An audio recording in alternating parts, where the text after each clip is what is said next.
Yeah, I'm doing some hair. I want to keep the hair I have, and I don't want to take any, finasteride or dutasteride. So I'm kind of toying around and doing a fair bit of research on hair restoration and preservation. A lot of it, there's so many different things, right? It's thyroid, it's blood flow, it's genetic, it's sunlight, it's nutrients and minerals. And, I've been going thin up top for a while, and now I'm trying some different sort of topical concoctions. I harvested some rosemary from my front garden and did mortar and pestle, added some peppermint essential oil, some coconut oil, some castor oil. So after I microneedle, then I apply like a slathering, just kind of on the top of my head, and then I put my beanie on to kind of keep it nice and warm. Um, and then I also will use the red light cup, which was just on my testicles. I'll put it right on my hat, like put it like this. Well, I was wondering about that because there's like the Hair Max laser brushes. Yeah. I recommended one of those to a friend's mom that had a lot of hair loss after, quote unquote COVID, whatever COVID is, and it worked. Like her, all her hair grew back. Really? And then other people use it and it doesn't work for them because it's really multimodal.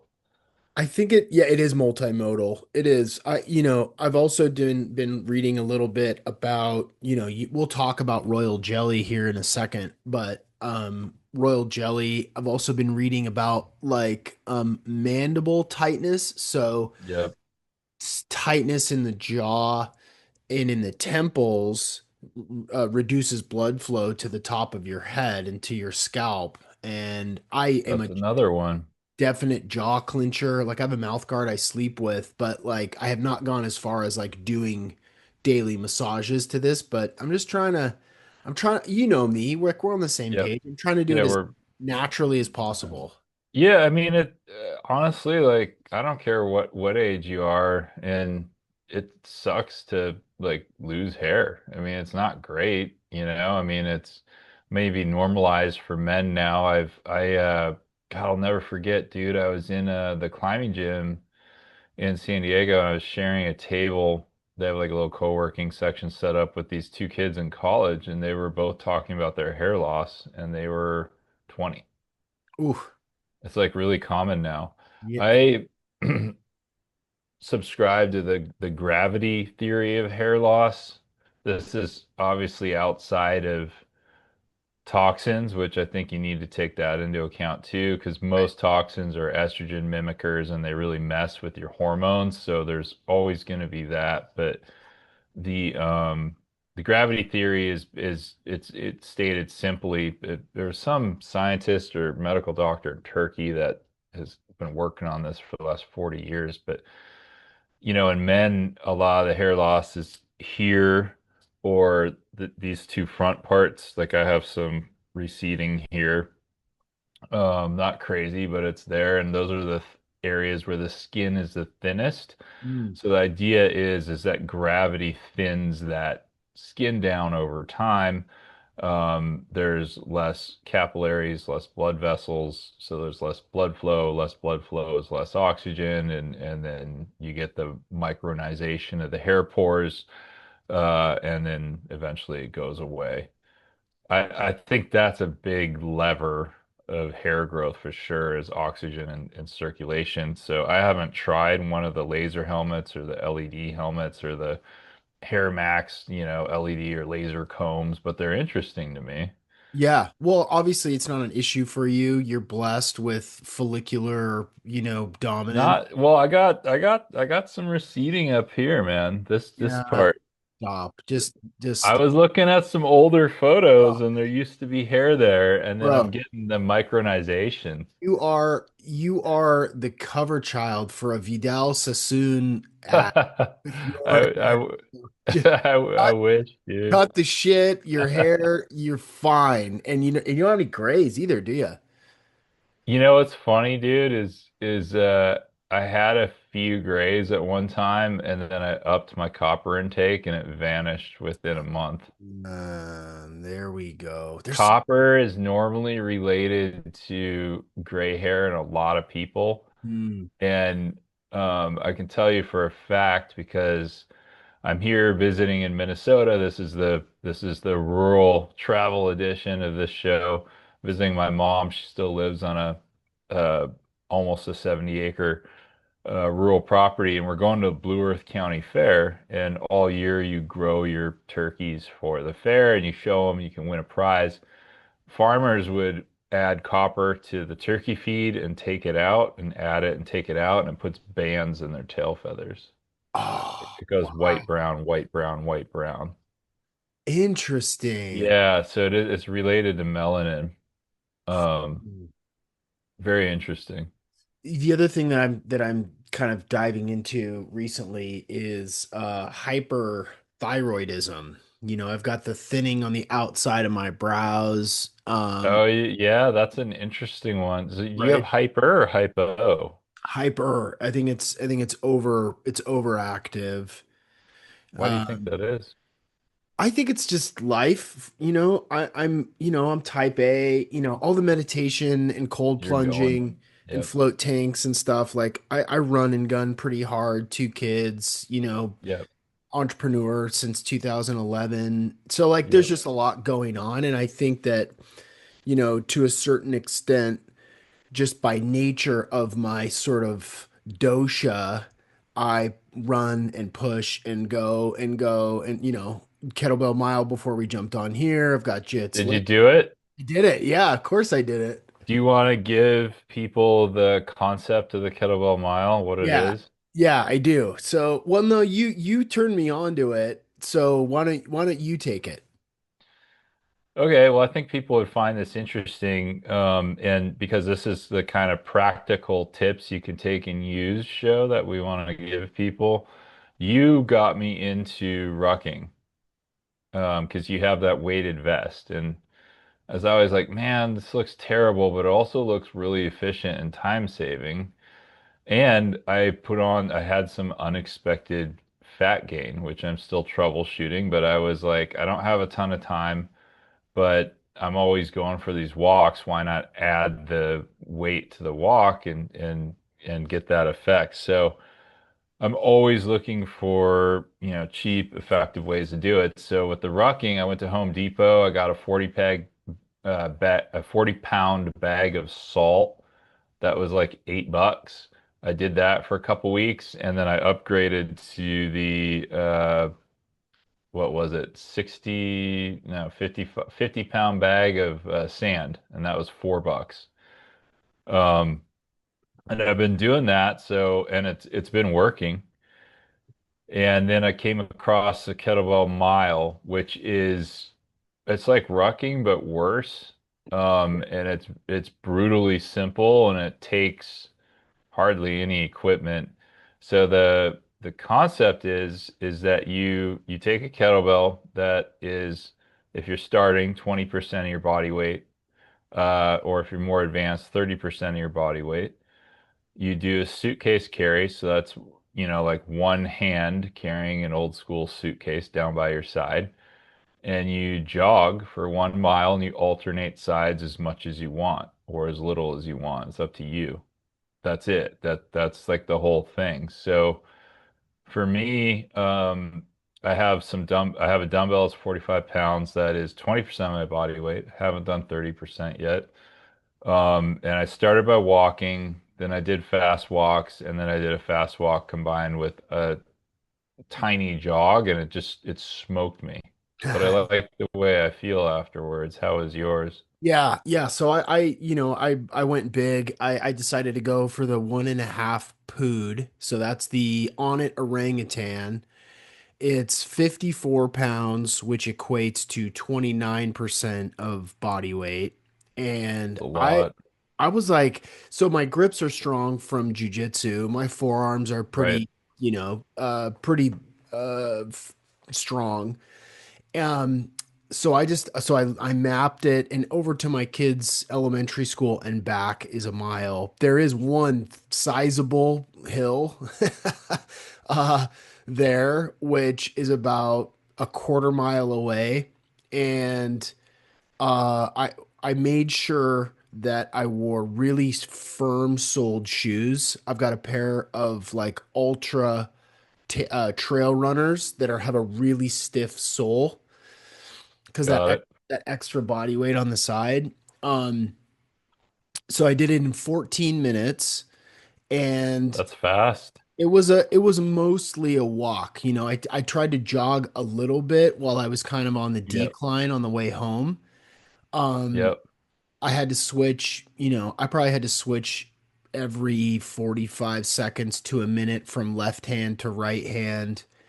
The Okay. When I did some reading about it just this morning after I finished it, you know, it's talking about really focusing on form, which is hard to do because it's so damn heavy, but it kept banging into the outside of my thigh. And I thought, well, Hmm. this is inefficient body movement. So then I did, you know, kind of course correct and square my shoulders up, but I felt like I could go way longer, you know, but the point is not necessarily to go long. I'm sure kettlebell 2 mile is better, but I was, you know, for a first crack at it to go 14 minutes and feel strong enough to keep going and my grips kind of intact. I did feel it like across my upper back pretty hardcore. Like Yep. that like Same. compensation and balance stuff. Um, you know, even though again, I do a lot of jujitsu, so my back and my grips are strong, and you know, I'm I've been really active, but I think I can shave probably 3 or 4 minutes off that my next time because I know I can kind of shuffle and jog a bit. So you killed it. And I think it's because of the rucking, because the first few times I tried the kettlebell mile, I hadn't rucked yet. And then I rucked for like however long it was, 6 weeks, 8 weeks, and then came back and did it. And I remember leaving you a message and I was like, hey, this feels way easier this time around. Yeah. I think the benefit obviously it's practical, right? It's like getting all the groceries out of the trunk in one hand, making it all the way into your kitchen to unload them, you know, picking up your kids, you know, it's a practical application of strength, and it's combined with that aerobic element because you're moving, you're cooking a little bit. I think next time I will probably wear my Aura ring. We can get into why I'm not wearing it now, but um, I want to know sort of the was I in zone two? Was I in zone three? You know, Right. did my heart rate get real high? I did break a slight sweat in the 14 minutes, but you know, upon further research and learning, like this is strength and endurance combined into one into a really simple, really quick challenge. I think it'll tell you kind of where you're at. How strong and fit are you? Are you capable of carrying around heavy weight? It's also really efficient. Like, I mean, if you don't have any time that day, you can grab your dumbbell or your kettlebell and just go and do this. Yeah. I think for people, you know, in all of the forums and like Reddit's like, you know, Reddit's like talking about the kettlebell mile, it's like go slow, you know. I say fuck that. I say just go for it. You know, if you fail, you Yeah. fail, but go big and try to go fast. In retrospect, I think I could have gone a lot faster. But yeah, it is super efficient. I'm sure the rucking helps. You know, I'm at least once a week with the 55 pound weighted vest, which after about 3 miles gets pretty damn uncomfortable. You know, Yep. you get kind of stiff, your shoulders get really tired, Yep. but you know, bang for your buck. It's efficient. It's challenging. Now, I might be a wreck tomorrow. I might wake up really sore, but I'll probably not. I'll probably just go to jujitsu and choke people tonight and see how that. Great. Yeah. Yeah, that's great. I mean, kettlebell mile, it's interesting. It's simple, it's brutal, it's fast, it's low equipment. These are all low complexity. I love stuff like that, Yeah. including for health. I mean, not just fitness, but I do appreciate that you got me into rucking because it's been on the periphery for years, and I'm like, man, this just doesn't look great. And then I started doing it, and I'm like, this is arduous. This is kind of terrible, but I really like the way I felt afterwards. And even in my free diving, when I'm doing constant weight diving, which is you're kicking all the way down with your fins and all the way up with your fins, notice a big strength improvement there. Really? Yes, it was noticeable because with the heavy loads in my back, I mainly felt it in my back, not so much the legs, but your legs are getting a workout too. You just don't really notice it. Right, right. Well, it's like when you see like really obese people, they just have giant calves and They giant legs. do. Right. I've You always been jealous because I've had just these bird calves my entire life because I'm 6'4" and have never been a big guy. And I would see these fat guys with these absolutely astonishing calves with like perfect definition, with like separation on the two heads. And I'm like, man, why don't I have that? just put on 100 pounds and then I'm sure you can develop those calves. Yeah, it's different for you at 6'4" and lean with your center of gravity way higher, way, you're probably got a good 6 or 8 inches of center of gravity higher than mine. I imagine rucking is more challenging for um, endomorphs like yourself.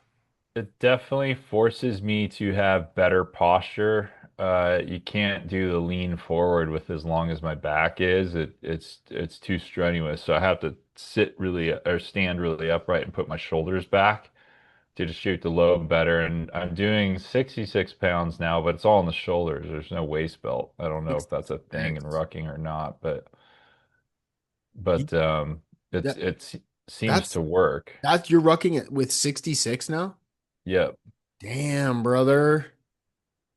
It's great. I mean, it's unfun though, and Yeah. it's up and down all these hills. So by the time I get to the top of the first hill, like I'm puffing, man. It's like The it's ground, yeah, the variability of incline, and the ground you're walking on makes a huge difference. If you're on a gravel road with a bunch of rocks and shoes without great traction, like yep.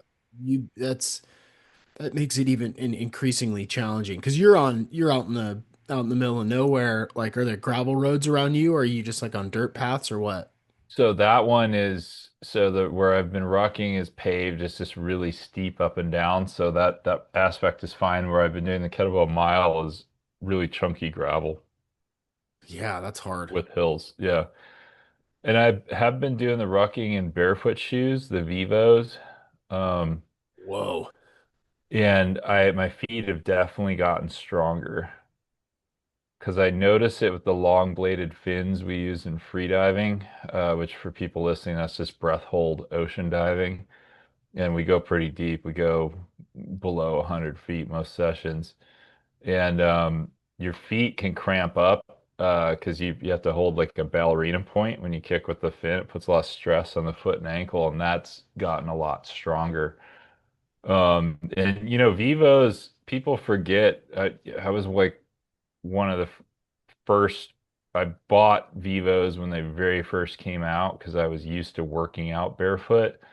And Vivo's original thing before they pivoted their marketing was all about proprioception. So they were about nervous system health. So Vivo has their own sole technology that is really thin to allow nervous system feedback on bumps and cracks and stuff like that on the ground, where the other ones don't, like the Vibram soles, because Vibram makes barefoot soles for a lot of different companies. They're chunky, they're thick, they're like 5 millimeters, 6 millimeters thick, and you get the barefoot like toe spread, but you don't get the proprioception. Interesting. And Vivo pivoted their marketing later because like nobody knows what proprioception is or cares or understands any of the benefits, which is fair. I mean, even me, I'm like, okay, I get it, but I don't get it where everybody gets allowing your foot to spread out, right? So they kind of just talk about that now, but their original thing was really thin soles, and they still have that. What model of the Vivos do you have? Primus. So there's the Primus like for day-to-day use, like if you're just in the city or whatever, and then there's the Primus workout ones. So I have both of those. I got the I've got the hiking boot. The when I did my episode with Galahad Clark, Hmm. Clark as in Clark's Wallabies, like his family was the Wallabies, Clark's shoe company, and then he peeled off to do Vivo. Yep. Um one of the benefits of being a podcaster, he's like, pick out a pair of shoes, whichever shoes you want. And I was like, ooh, well, I'm gonna go. I'm gonna choose the most expensive pair there, of course, which is Yeah. the hiking boot. And this was the John Florence, the surfer. He had his own line of three different shoes, like the everyday, the sort of cross trainer, and the hiking Yep. boot. So I went with the hiking boot, and I almost regret it because I don't. I'm not going to be that guy wearing hiking boots like to dinner, even if they're Yeah. Vivos, they look cool, but like I probably should have gone for a more kind of everyday version that's a little less, granola. I have a pair of their early hiking boots before they made actual hiking boots. They were just like the tall camel boots. Yeah, And they are awesome. There was nothing else like them for, camping and doing outdoor work at the time. I think there's more now because some of my military buddies, um, they wear barefoot style Navy approved boots now. really. Yeah. So they have like those are in that world now. So I think there's more options, but Vivo's still the OG. Yeah. Yeah, they've continued. You've seen the one where you can like 3D print based on the sole of your own foot? I did. I actually went to Vivo's headquarters in London when I was there and did that scan. It was really interesting. Cool. Yeah, it's cool technology. I mean, I was like, oh, cool. I put all my weight in my left foot. I have no idea why. Huh. It's probably some imbalance or something. I could go to That's a chiropractor and have him keep me coming back for once a week for a year. when you were doing martial arts, were you a right foot forward or a left foot forward guy? I was always left foot forward. So you're that's gotta tell some of the story, right? It's Because weird, yeah, yeah. But what's weird is I'm right-handed and I'm, regular foot, not goofy. But like when I was doing Olympic style Taekwondo and competing nationally, my strongest kick was always my left leg. I could hit harder with my left leg. like a switch kick, if you're standing on your left foot forward, you have to like switch and then kick. There's actually a specific kick in Taekwondo. I can't remember the Korean name for it, but essentially if you're in a regular stance, so left leg forward, when someone comes at you, you lean back and just kick them in the head as hard as you can. That's the one knockout I got at a state championships was doing that. Ah, And then but yes, you can switch stance and then kick while you're in the air as right, well. right. Bada chuggy, they called it. That's Yeah, bringing awesome. back some old memories. Yeah, I dude. would never put my kids in Taekwondo or a striking Yeah. martial art because it's my original health journey started from trying to heal old head injuries, man. I had so many concussions. Yeah, when you're practicing eating kicks and punches, you're Constant. just it's a matter of time before I damage. wouldn't have them in boxing, football, or striking full contact martial arts. I mean, it is good to learn how to punch and kick. I agree, but like, I mean, repairing that damage, it costs me a lot of money and a lot of time and a lot of research. Yeah. It's like, Yeah, stick to the grappling. Maybe they get cauliflower ear at 11, but that's not going to cause brain damage. yeah, I don't, what is that anyway? What, cauliflower ear? Yeah. Just the cartilage inside your ear breaks up and swells up and gets liquid and inflammation around it, and then it calcifies. Like it started for me a little bit on my right ear. You can't even really tell yet. But the fold right there on the side of my ear is getting less and less divoted. So it's filling in this little break between the cartilage and the outside of my ear is starting to get a little inflamed. I'm probably a few years out still from like noticeable cauliflower ear, but it's coming. You know what reduces calcification in tissue that is super cheap and super easy to do? Boron. Well, boron too, but the small neodymium magnets. Oh yeah, let's go there. Let's go there. Let's do it, dude. Like this is you know me, I'm always hunting for cheap, effective, practical things you can do Yeah. to improve yourself right away. Like that's like a game to me. I love researching this stuff. Yeah, lay it on us. Well, there's a long history of using magnets in health. It goes back thousands of years. Cleopatra slept on like 200 pounds of magnetic lodestones, and Greek physicians used magnets in healing. And, you know, it just so there's a long established history. And something interesting is that the Japanese have a term called magnetic field deficiency syndrome because in the 50s they did this really big study. Um, and they found out that in the last, so 4,000 years ago, the magnetic field strength at the planet of the Earth was 90% higher. 90% higher. Yes, and it's been dropping since then. It was 5 Gauss at the surface back then, according to some sources, and now it's zero point 0.5 Gauss. So it's Whoa. almost 5 times less than it was. And since 1850, that's accelerated, and since 1982, it's gone off a cliff. Like the percentage decline is like it's like if you're looking at a graph, it's like flat, it starts to go up and then it goes vertical. Huh. And if you look around online, there's people talking about the magnetic field excursion where the North Pole magnetic field is it's moving by like tens of miles every year now, and people are think there's going to be a pole reversal and all this stuff.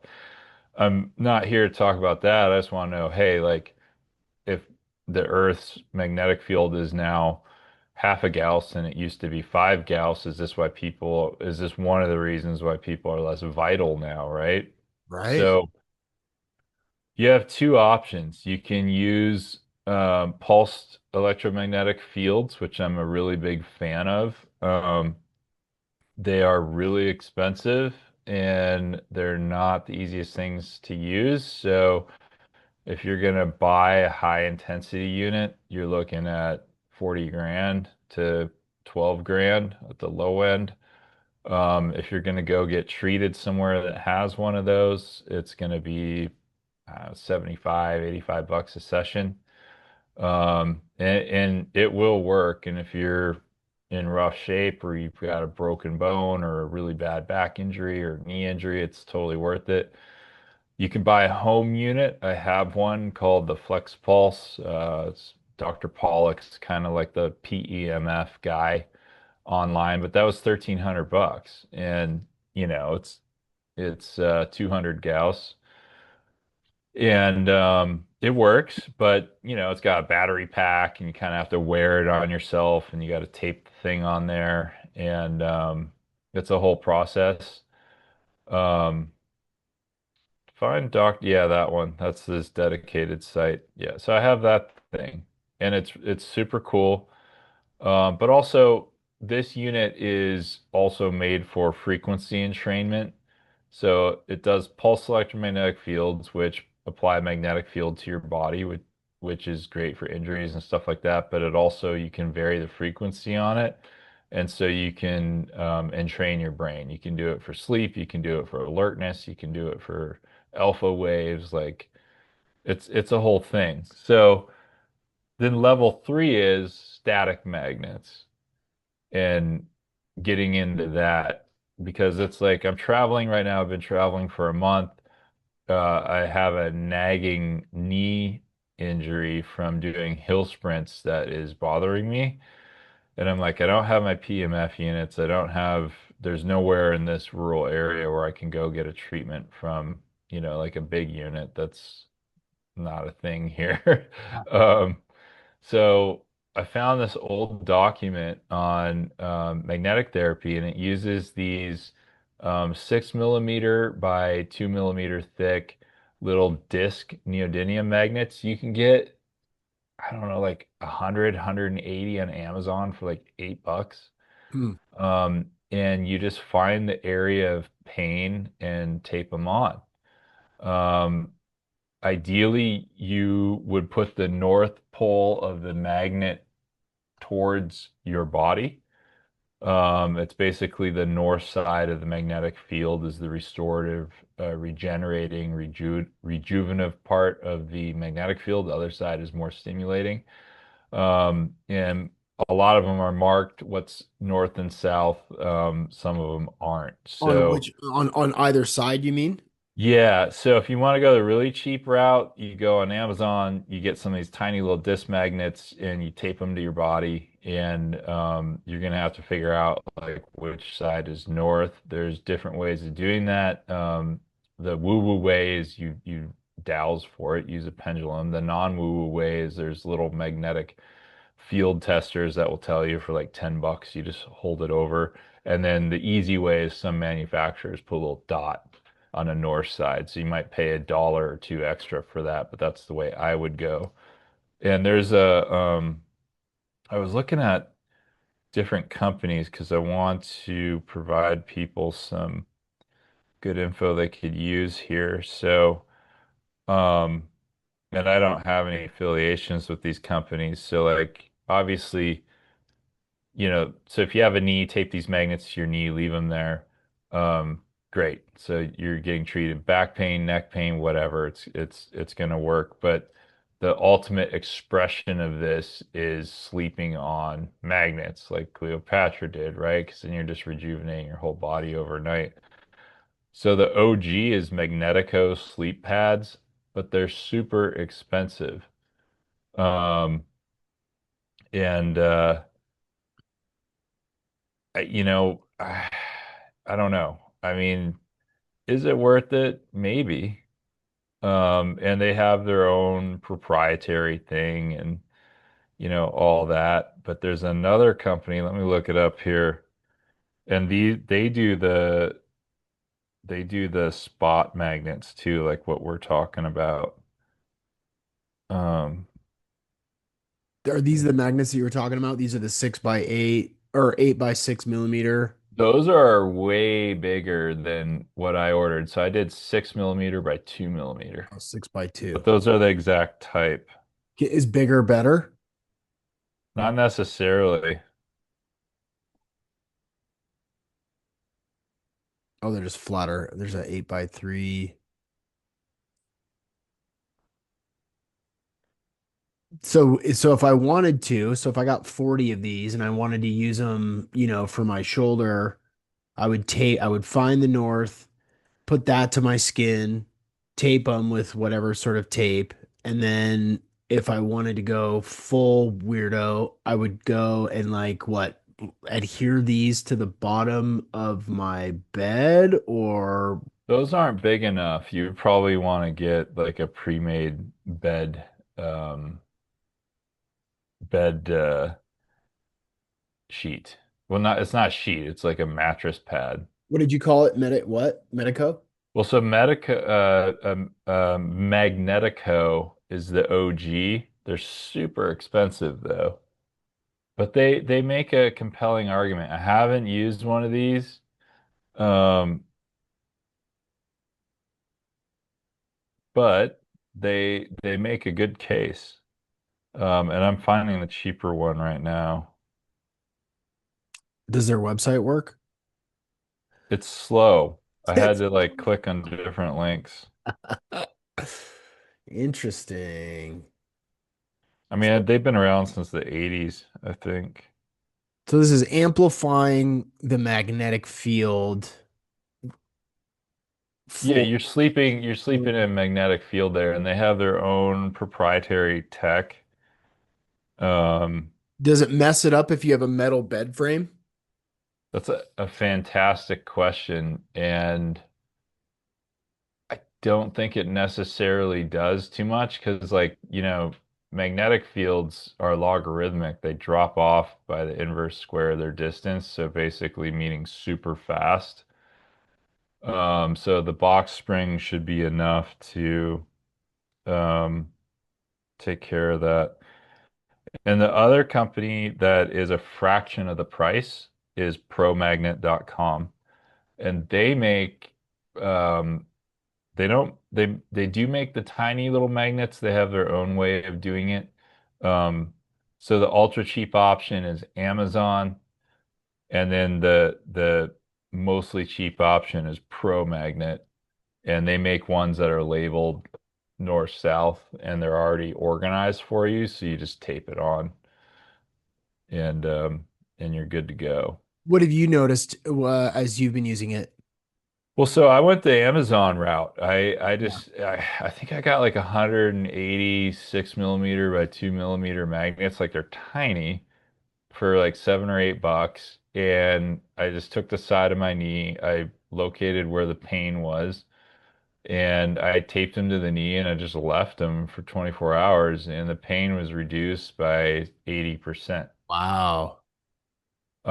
And there's a lot of different mechanisms to that for people that are kind of techie and really into this.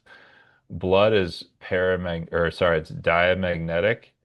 Um, so that's a fancy way of saying the magnetic fields increase blood flow. And with increased blood flow, you get increased oxygen. Increased oxygen, nutrients to tissue helps heal it faster.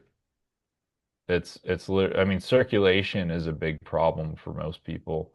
So anything that increases circulation is good. Why don't we just do steroids though? You know what? You know what, dude? At 47, I'm like, man, that would be the easy way out because Yeah, I'm starting to put on a little more body fat. Not crazy, but it's there. And I'm like, dude, this is terrible. I've had a six pack until, recently. Like, what's up? And I get it. I get the draw because it's easy, but then, the problem with that, I mean, there's a lot of problems. I mean, it depends what kind of steroids you're talking about, but right. all your internal organs grow all Yeah, at once. And then even if if you're doing synthetic TRT, those drug companies patent their own synthetic testosterone molecule. So what happens is that your body will take what it recognizes from that molecule, i.e. the testosterone part, and it'll cut off the part that the company added to make it so they could patent it. And then that goes to your liver, and your liver doesn't know how to metabolize it for excretion because it's a foreign synthetic thing it's never seen before. And that's why you have a much increased risk of liver and other types of cancers when you go the synthetic route. yeah, There there is bioidentical hormone replacement, but nobody does it because that you can't make very much money off of it. yeah. I did a podcast with a guy who just got the second FDA approved oral testosterone, Oh, and wow.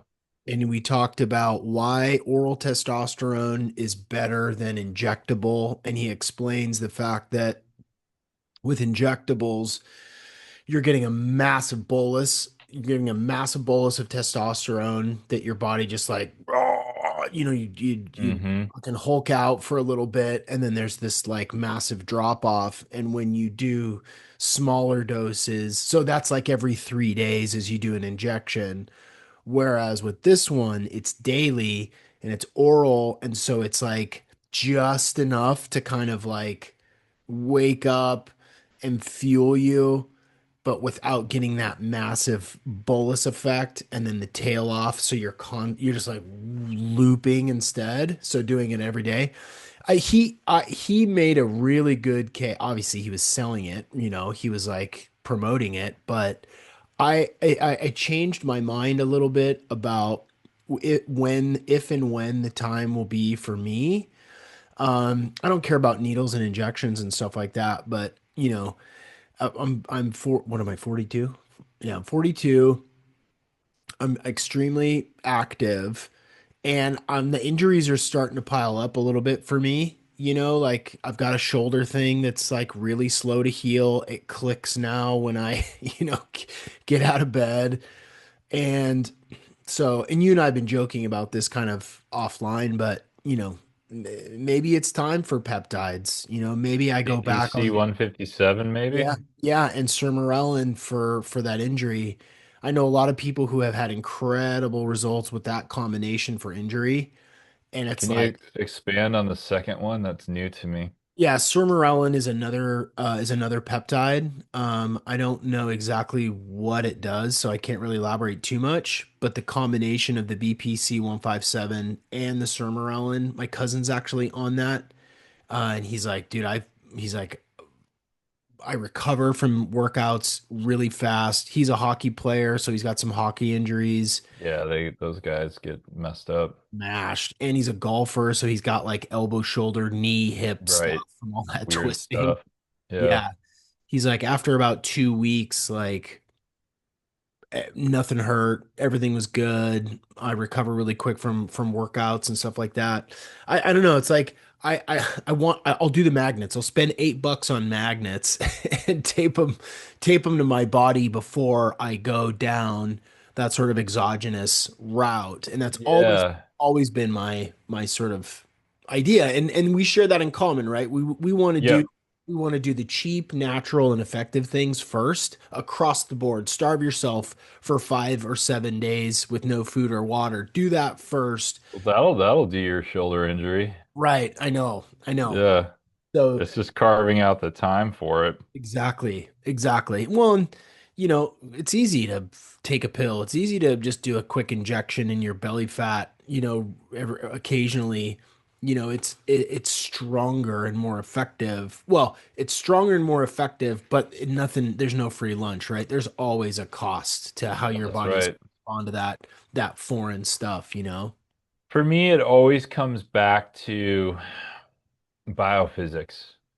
Because there is a foundation of health. We are electrical beings. We're electromagnetic beings. Your brain is electromagnetic, your heart's electromagnetic, your gut has so many nerve endings in it that are electromagnetic, and there's no chemical reaction in your body that happens without the movement of an electromagnetic charge first. So you can address a lot of these challenges with the body electric approach, right? So whether that's, magnets or pulse electromagnetic fields or I mean there's all sorts of devices out there like frequency specific microcurrents or, like Dr. Jerry Tennant's approach with he uses like basically a DC microcurrent device. Yeah. Um, you Yeah. can have some really dramatic results. What you got there? This is a tens unit. Oh yeah, tens. Yeah, I actually had one of those prescribed to me in college for an injury. Did you ever use it? I did. I used it a lot. So back then it was positioned as pain suppression and not healing. So Uh, I don't know if the new ones are also positioned as healing. they're definitely positioned as healing. Okay. Yeah, this one, where did I get? Oh, my mom had two for some reason. And she's like, "Here, do you want one?" And I was like, sure." It's a really strange sensation. You got treatment and stuff, and you got stim. I got a lot of stim work done, PT in hmm college and soccer injuries and stuff like that. It's this does stimulate blood flow to this funky shoulder of mine. Um, but yeah, I mean, if we can do energy medicine, if we can use frequency if we can use electricity before, bombarding the body with all these foreign substances that your body then has to kind of deal with and manage, like that's what we're gonna do. It's a lot of information to throw at your gut and throw at your nervous system to assimilate. I mean, back in my early days on my health journey, I was doing like I think 38 supplements a day. Like that's a lot of information. And it can be challenging for the body to assimilate that. So I think it's better to give the body the basic support that it needs biochemically. Make sure you do that. Make sure you get all your movement in, but then really focus on the body electric. And that's not just, devices. That can be as simple as increasing the zeta potential of your blood, which basically means you're adding electrical charge to your blood to make the blood carry more oxygen and flow more freely throughout the body. And there's lots of different ways to do that. You can add an electrolyte to your water, and you can drink electrolytic water during the day. And there's many different types of electrolytes. Bob Beck, back in the 1980s, he invented something called the Beck protocol, and it's still around today. You can still buy the devices or even make them. The plans are available for free online. But he had something called the blood pulsar, and it was this little unit that had two electrodes that went on your wrist, positive and a negative, and it would pulse the blood. You wore it for 2 hours because it takes 2 hours for all the body's blood to pass by that point, and it would add electrical charge to your blood. And back in the 80s, people were doing crazy stuff with this, like curing all kinds of things, um, and resolving all these issues. And that's still made by a company called SOTA, SOTA. They're up in Canada. Wonderful company, wonderful owners. I've talked to them. I own all their devices. Um, but it doesn't have to be device focused. I mean, you can add a pinch of salt to all your water, and you're nourishing your body's electrical network. Yeah, humic and fulvic, Yep. the I obviously I want to go back to the magnets thing too because I've posted on the gram, a couple of times about the pulsar spin test Yeah. you teach me so much, Theo. I'm so I grateful. got you into it, man. I'm so into it. So how does the pulsar work in combination with them? So let's tell people what this device is. If you're watching on YouTube, you can see in the video that I'm holding up this pendulum. For those of you listening, it's a inch and a half long sort of phallic. You know what pendulums are. Can you explain to people what the pulsar is, and then maybe how do you combine that with the magnet work? Yes. So we're gonna diverge now from a reductionist materialist scientific point of view into a different frame of reference. And that frame of reference is working with what are classically known as subtle energies. So we're going from direct energy like DC, electrical current, and magnetism to subtle energies, which is an energetic quality. So the easiest way to sum that up is like, let's say you're eating a dessert and the dessert tastes extremely sweet to you. That is a quality of that dessert measured in intensity, right? So it's very sugary, it's medium sugary, or it's not sugary at all. It's not sweet. Those are qualities of what you've eaten. A reductionist materialist approach would say this cinnamon roll has 20 grams of sugar in it. That's quantifiable. So you can't really quantify subtle energy qualities, but you sort of can. And that is what a pendulum is about. So for most of human history, at least the recorded part, people have used pendulums, and a pendulum is just an externalization of a body's natural response to an energetic quality of something. So these pendulums have been found in tombs in Egypt that go back many thousands of years. Like if you look up online, the Karnak pendulum, that's a classic shape that is still sold today. That was found in a tomb in Egypt, but you can use them as a tool to assess things. And the easiest way, once you pick it up, is you're using your nervous system as the measuring device essentially, but the indicator, the needle on the gauge is the pendulum. So if you've heard of muscle testing, muscle testing is body dowsing. So a lot of people are into muscle testing. Like if you do a motion code, they teach people to do muscle testing. If you go to a chiropractor, they'll do the thing where they stick out their arm and they push down on your arm. That's muscle testing. This is like muscle testing, just easier, in my opinion. So pendulums can indicate yes or no, um, and other things.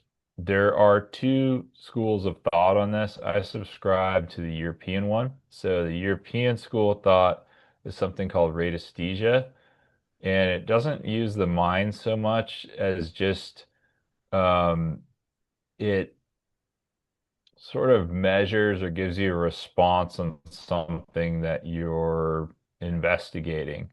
You don't use the mind on it. You just kind of keep your mind blank. You hold the pendulum over it and it gives you a yes or a no. That's radiesthesia. The American style, North American style, Canada too, it's all mental dowsing. You form a mental question and then the pendulum indicates a yes, no, or maybe, or insufficient information, whatever. That's a whole nother school. I like the radiesthesia because I mean I originally got into it because I was evaluating raw ingredients for my supplements. And of course you get the COAs and the lab reports and all that. And oftentimes when I get a really good lab report and the material looked really good, I would try it and it just didn't feel as good as it should based on what it said it was. And so I'm like, okay, like there's got to be other ways for me to evaluate this energetically, and I want to be less subjective about it. I learned how to do radiesthesia. So the very beginner test is you just hold that pendulum that you have, which is known as a spin tester, over a substance, and if it goes counterclockwise, that's a no, and that's a destructive energy quality. And if it goes clockwise, that's a yes, and that's a constructive energy quality because clockwise it spins energy in, counterclockwise it flings energy out, basically. So one's reducing, one's increasing.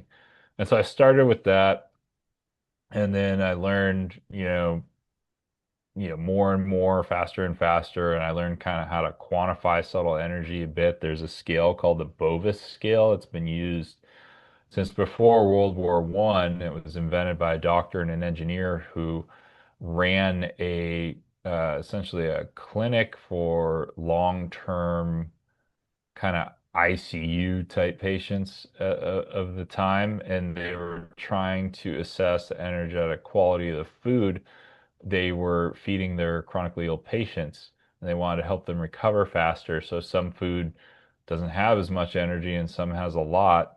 And they invented a scale that measures it. It's called the Bovis scale, Bovis. Really handy, really easy to use.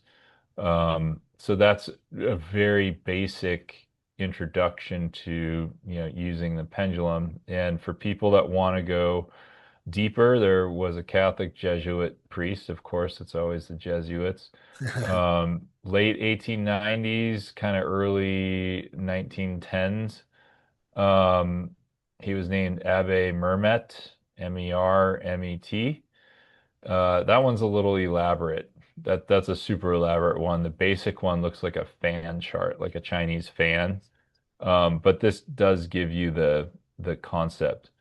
But Abbe Mermet invented what is known today in France as medical radiesthesia. And medical radiesthesia, which he was incredibly good at, and he wrote a book on it that you can still get today, was using a pendulum for all sorts of medical stuff. And even back then, he was persecuted by the medical establishment, and that was in Europe, you know, before Rockefeller medicine. But Hmm.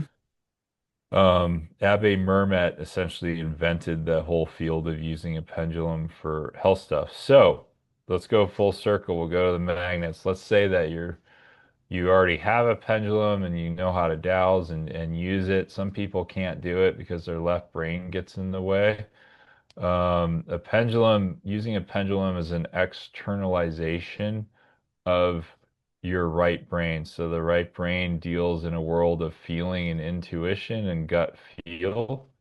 I'll tell you, I was in commercial real estate for 15 years. I never met somebody who had done a lot of business who said they didn't go by gut feel. Right. The experienced guys, they always got out of their head and they went based on gut feel and intuition with deals, and so did I. And I could tell if a transaction was going to come together or not. You could just feel it in your gut. That is exactly the same thing, but you're just feeling it in your body. A pendulum just externalizes that. So if you can use a pendulum or you're interested in using one, they're pretty easy to learn. Um, but with the magnets, the kind of traditional method, and I think we can throw this PDF up on your site somewhere, right, Sean? Because it's a really simple one. Yeah. Um, is you take these little disc magnets, these 6 millimeter by 2 millimeter disc magnets, and let's say, well, let's just do me for an example. The outside of my left knee hurts on the right side. Feels weird. There's something weird going on in there. So, first thing I did is I took the pendulum and I slowly kind of traced it over my knee, and wherever it spun counterclockwise, it was also exactly where my knee hurt. So then I would mark that spot, and then I would grab a magnet and I would put a magnet over it. If the pendulum flipped to clockwise, then it had the right orientation, the right polarity, and I would just tape the magnet down. If it still spun counterclockwise, I'd flip the magnet over and then it would go clockwise and then I would tape it down. That's how you use a pendulum for that. Mm. So you were using just one magnet, one of those tiny little magnets on that spot? No, I use tons of them. I put them on each little spot that the pendulum indicated. And there's multiple different ways to do this. You can go I think it was Pro Magnet, right? That American company. Let me look at it. Um, Yeah, promagnet.com. Um, y- Honestly, the easy way, just go buy one of their sheets. They have these little sheets, you know, like, I don't know, 2 by 4 inch sheets or 6 by 8 inch sheets, whatever. And they come with these straps and you can strap it to your knee and just be done. Put the negative side towards your body. So that's like level one. But if you're kind of a geek and you're into subtle energy stuff and you already use a pendulum or you're interested, you can do this and it'll be a completely custom treatment just for you. The north side is the generally accepted side of the magnet to have towards your body for healing and regeneration. But there are a lot of people in the field of magnetic research that like alternating fields where there's south and north, and in some cases they want all south. So I think what the pendulum is doing there is indicating what's best for you at that time with which pole to face which part of your body and what location. So how often are you doing it? This magnet thing, Yeah. I tape it on for like 24 hours and then take it off, take a shower or whatever, and then I redo it. Cool.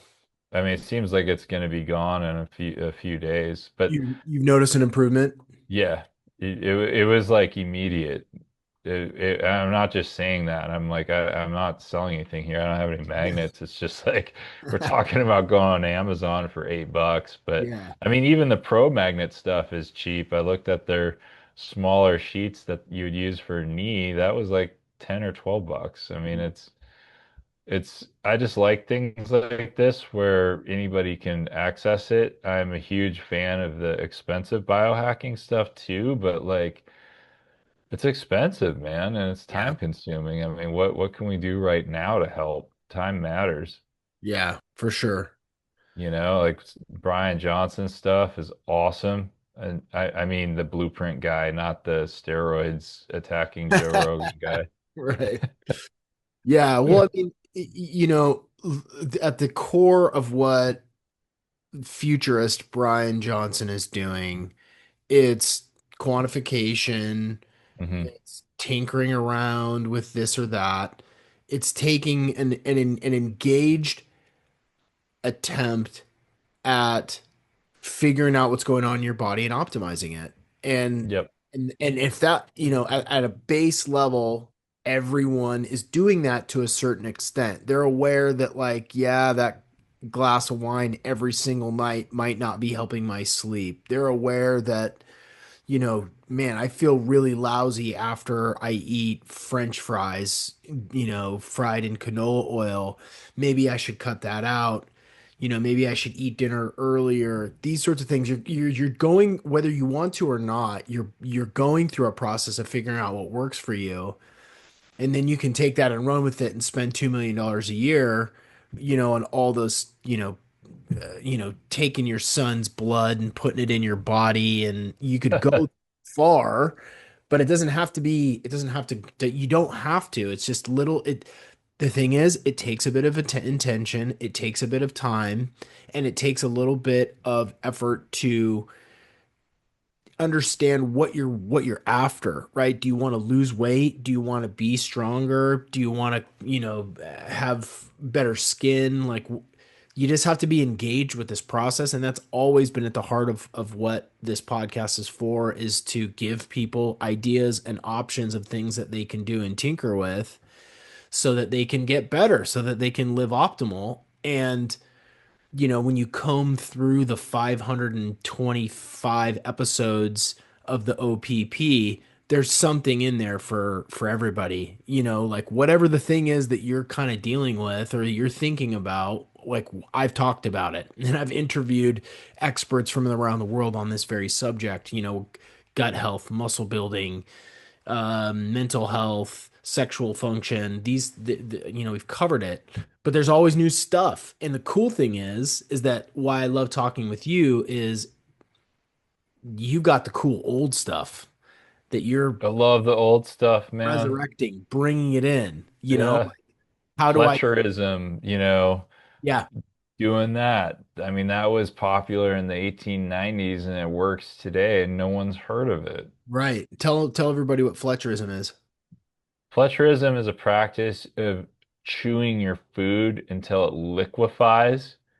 And when it liquefies in your mouth, it just disappears. Your body automatically swallows it. The term it was researched. There's a medical term for it, but you're not doing these gulps or swallows like you just chew, chew, chew, chew, and it just disappears in your mouth. And there's a really famous study done at West Point, I believe in the 1910s, although I'm not sure. Can't remember exactly off the top of my head, but they took obese or, well, obese for the time. I mean, that's changed now if you go to a Walmart, but they took overweight West Point cadets and underweight West Point cadets and they gave them the exact same amount of food. The only requirement was is they had to chew every mouthful until it liquefied. And the overweight cadets lost weight and got to a really great baseline, and the underweight cadets put on weight. And it's a really amazing study, and it was rigorously done. Fletcherism was a big thing back then. Because I think people back in the day, all the way to the Greeks, understood that the gut is a big seat of your physical health. And Americans, especially, we gobble our food down because we just want to get it over with and get done and move on to the next thing. But chewing your food for a long time exposes more surface area. There are enzymes in your mouth that are then activated that pre-digest your food. and then it gets to your gut and it's more bioavailable. And so it's less stress in your gut, less on your liver. You release more nutrients from the food and everybody's happy. The issue with Fletcherism is that it kind of sucks at first. It takes way longer to eat. Takes And forever. then if you eat with other people and they're talking at you, you can't interact with them because they'll like take a couple bites of food, shove it down their craw like a pelican eating a whole fish, and in like 2 seconds, and then they're talking at you and they want a response. So um, the minimum amount of time to chew that they've established, if you want some of the benefits of Fletcherism, is 30 times per mouthful. But they recommended 100. Wh- So just a hundred is insane. I don't think I've ever reached 100. I've done it and it just completely liquefies and disappears. It also takes forever to eat. Having said that, I slept better that night. I wish I was more disciplined about it. I'm not, but it's a free thing anybody can do. It just takes a little bit more time. And then it's like I'm also thinking about when I found out that after dinner, if you do a 10-minute walk or more, it cuts your blood sugar in half. Yeah. I mean, so that's like, wow, okay, this post-eating walk can really help with weight control, digestion, sleep, all this stuff.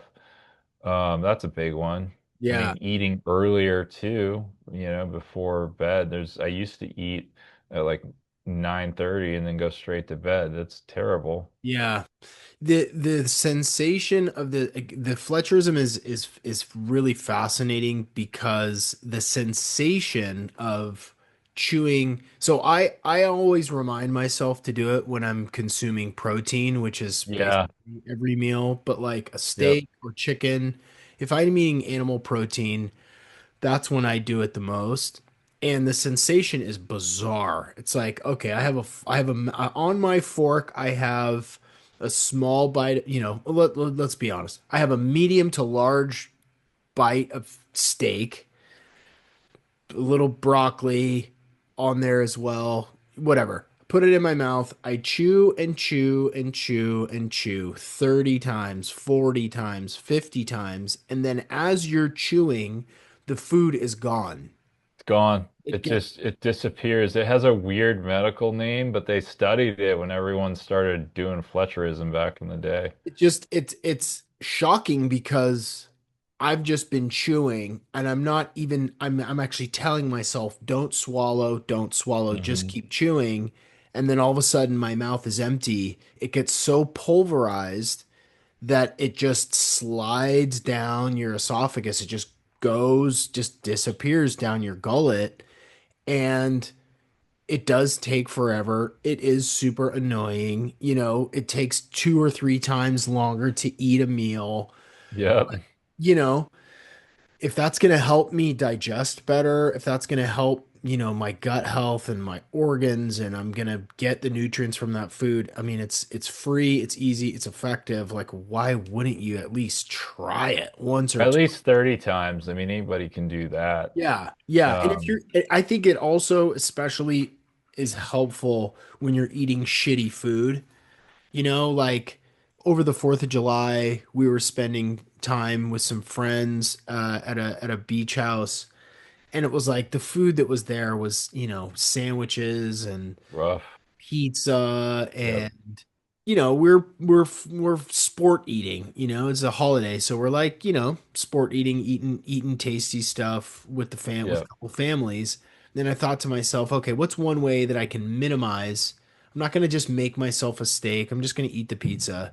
What's one way that I can minimize the damage here? Well, I'm just going to chew it until it disappears. I'm just going to use Fletcherism to do this thing, and it didn't affect me. I didn't wake up bloated or gassy or uncomfortable. And I ate a fair bit of pizza, but I just chewed it and chewed it and chewed it and just took my time. And I think it helped tremendously. That's a really good point I hadn't considered because I just got back from a really interesting seminar on a health topic that maybe we'll dive into. Um, unfortunately, the hotel where they had it at, they have a food contract. They require them to, buy a certain amount of food, and it's all Cisco stuff, it was this gross, like slimy lunch meats and white bread, and it's rough, man. So a couple of days I just didn't even eat it, but the Fletcherism around suspect food is a very good point because your enzymes in your mouth will pre-digest it and break it down even more. And then you throw in a few charcoal capsules, you're good. Yeah. Yeah. Yeah.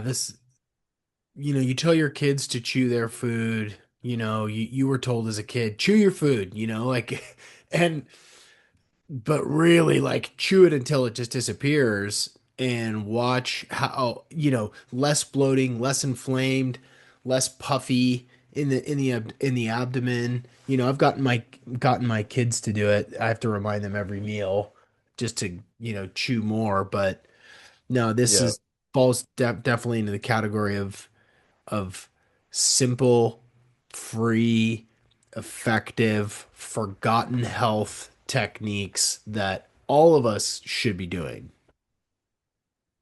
Yeah. I mean, it's funny how the really effective stuff that has stood the test of time usually requires a little effort, but it's also usually free or close to free. Right. It Right. it is interesting. Yeah, I'm in day Monday, Tuesday. I'm on day 4 of my second liver and gallbladder cleanse. Oh, we never talked about that. How was your first one? Phenomenal. What did Phenomenal, you have come out? bro. I didn't send you pictures. No, you Did it? usually send me pictures of your poop, and this time I didn't get any. I felt a little bit stood up because I know other guys got them, The other guys did get them. Well, and, and and I every didn't time, I didn't get them. So every, here you are with whiter teeth from that thing you're using, the light thing, and looking good, and I didn't get any poop pictures, man. yeah. Well, I'll share. I'll put it up on the camera now. I thought I did a good job. I was pleased with the results. A couple of the people who we know in common who have done this they were like, "Oh, is that it?" That's a little surprising, but Well, um, so some people, me being one of them, I had the most. Okay, wow, those are really dark. You were in some. You needed to do this. yeah, Okay, well, yeah, that's rough. yeah, a lot there. That Those black ones are pretty rough, dude. yeah, they're like dark, dark, dark, dark, dark, dark green, and those bigger ones, some of which are like, as big around as your thumbnail, spherical. Yeah, so for people listening, there's an old style liver cleanse that anybody can do at home with simple household ingredients. I mean, you're gonna get tooled up for $10 and that $20 maybe, and that'll last you at least 10 flushes. I think Hulda Clark is the person who made them popular again in the United States back in the 80s, but it goes back to old European times. But the color of the gallstones that are ejected from the cleanse, they come from your liver and your gallbladder. The darker the color, the older they are, and they've been inside you for a long time. So Sean's are pretty dark, which indicates that they've been just in there I for a will long say, time. I will say though, the longer they stayed out in the air, they started to oxidize and get darker. Mm, So, they didn't start out. you didn't give me the pasta strainer like 30-second after. That's it. That's the 30-second after. They're still pretty dark. Okay, so they're dark. They're dark. The brown ones are dark. Okay, they're dark green. Yeah. Yeah. So for me, the highest volume of stones and the greatest size and the darkest color was my fourth one. Huh. So the idea for people listening is you do one a month until you do two consecutively and don't really have anything come out, and then you switch to one every 6 months for maintenance. One every 6 months. Yeah. And there's, I mean, there are people that have done this that have turned their health completely around. I mean, your largest internal detox organ is your liver, and most people's gallbladders have gallstones in them. It's just I mean, children are born with gallstones now because the mom is toxic. Um, and a lot of kids even have it. So you can do these liver cleanses, which are really inexpensive and actually pretty easy to do. I would say it's your highest bang for the buck, easiest payoff, biggest payoff detox you can do. Um, and even you can combine it with dry fasting. You would want to do a series of these before dry fasting, which clears out that detox pathway. It'll support your dry fast to a higher level. But in terms of detoxes, like this is one everybody needs to do. It is your largest internal detox organ. It needs a lot of love. Yeah, I mean, if you could imagine that you have two handfuls, your hands are your palms are cupped together, and you're holding like you're collecting water from a stream. Now imagine that there are 70 marbles in your hands. That's what comes out of your body, right? It's crazy. Yeah, I had a customer, great guy, talk to him regularly. Uh, he sent me a photo where he halfway filled up a pasta strainer. He said he just was not getting off the toilet. Like he was just stuck there as it just kept coming out. So that all of that stuff is in your gallbladder, affecting your digestion, affecting your gallbladder's ability to release bile to help you digest food. It's hiding in the nooks and crannies inside your liver. It's creating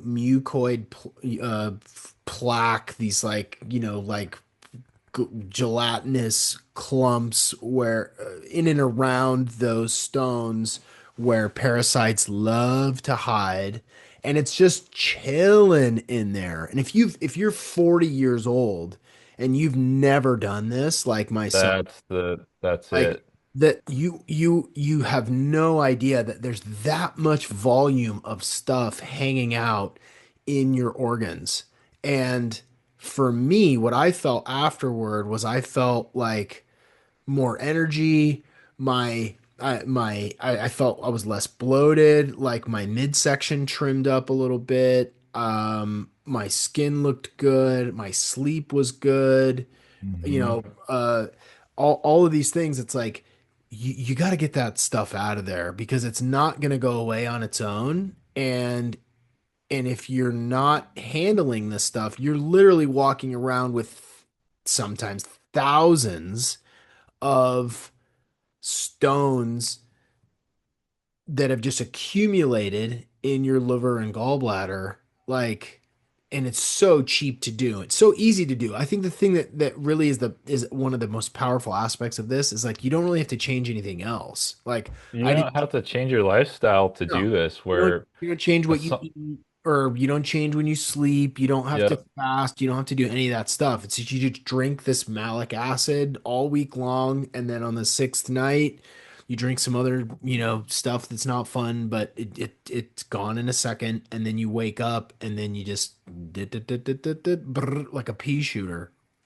you brought up some good points, because the a lot of people's livers are abnormally enlarged, so their torsos are actually bigger than they should be because Right. it's so many gallstones in there. Those are called hepatic gallstones. So your liver has gallstones as well, and they're actually created there, and then they travel down to the gallbladder, and then the gallbladder gets full. And so it starts by emptying out the gallbladder, and then you start to get the hepatic ones, and it takes time. I mean, most people, they're going to have to, this will be like a year process. You just do it once a month, and you're committed to it, and you're off and running. But one point you brought up that I want to mention is that a lot of people feel more energy afterwards, and it's because your body's energy isn't tied up dealing with these gallstones, which are essentially toxins lodged in really important organs. And then more bile is released now, so you digest your food better. And then your liver is better able to metabolize toxins for excretion when it's not mechanically impaired by all these stones in it. So it's like, I would like to hear more biohackers talk about detox, especially like the simple, easy ones, you know? Yeah. Yeah. Yeah, it's not that common, and you and I agree that this should be first order principles is get the nasty stuff Get the out poisons out because before your you cells start. aren't, yep, Yeah, before you start adding things in. Like you could take, you know, like Joe Cohen from he's the biohacker guy in Israel, yeah, forget. yeah. I interviewed him one time. Yeah, Yep, he's great, you know. He's great. And he takes like 80 capsules a day. And it's yeah. like, all right, cool. It's a little shticky, but you could be spending hundreds and hundreds of dollars a month on really high quality supplements, I did. vitamins, and take them every day. Yep, And that's great. But if you've not cleared the pathway to absorb all of that's those right. ingredients, then you've just got really expensive piss. That's right. I mean, if your cell is clogged by poisons, if it's got a wrench in the gears, it can't assimilate high quality nutrients very well. So, Right. you're not gonna put high octane fuel in an engine that is, low on oil and, has sand in the gears, right? Right. So you got to clean the engine first, then you start adding the high octane stuff. So just personally for me, I went the really expensive route early in my health journey and was taking absolutely tons of supplements and doing IVs and doing all the biohacking crazy stuff. And I definitely had improvements. I wouldn't say I felt amazing, but I felt better. And then I'll never forget when I first got into detox, I was on day 8 of a detox, and it's like this cloud lifted from me. And I had so much energy. My mood was better. My emotions felt better. I felt more vital, and then I was like, okay, I am fully committed to detox now. This is my world. Yeah. Yeah. I think it's increasingly important as you age. It's increasingly important if you have exposures to glyphosate, which we all do, mold, Hmm. bad food, estrogenic chemicals, heavy metals. Like you got to get that stuff sorted out first before you start Yes. putting in the good stuff.